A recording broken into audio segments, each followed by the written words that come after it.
When things were bad, my mental health declined massively. Even looking in the mirror in the morning, I would judge myself, whether it be my skin and my weight, and it just makes you perceive yourself in a way that you never have prior to being bullied. For 2 long months, Paige was targeted with cruel messages on social media, but told no one. On what her family thought was a happy holiday, she was carrying the burden of bullying alone. Looking back on that photo, I just wasn't happy, but I put on a front, I put on a mask to show people that I was happy, to maybe disguise the fact that I was in pain. I was in a lot of mental pain. Once they did know, her parents stepped in to help, mortified at what they'd missed. I should have known, but I truly didn't. You know, I truly didn't know what was going on. So You felt a bit guilty? I felt really guilty about it because they're my kids, I love them to bits, and why didn't I detect it earlier on? I was scared and I didn't know what to do. Paige is now part of a new campaign encouraging children to speak out and seek help.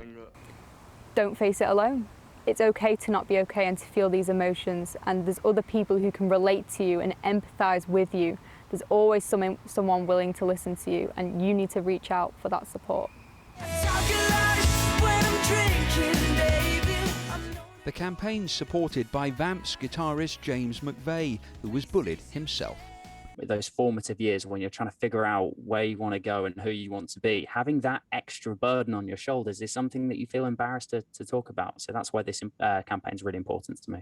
The charity and Paige met the PM and social media companies this week to discuss improved safety and support.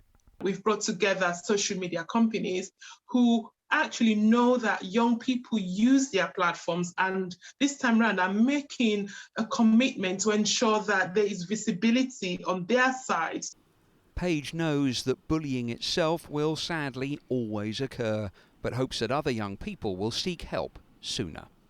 It's like a burden's been lifted off your shoulders. You've been holding this secret for so long. It affected me massively, even to this day, and I'm hoping that speaking out will help other people.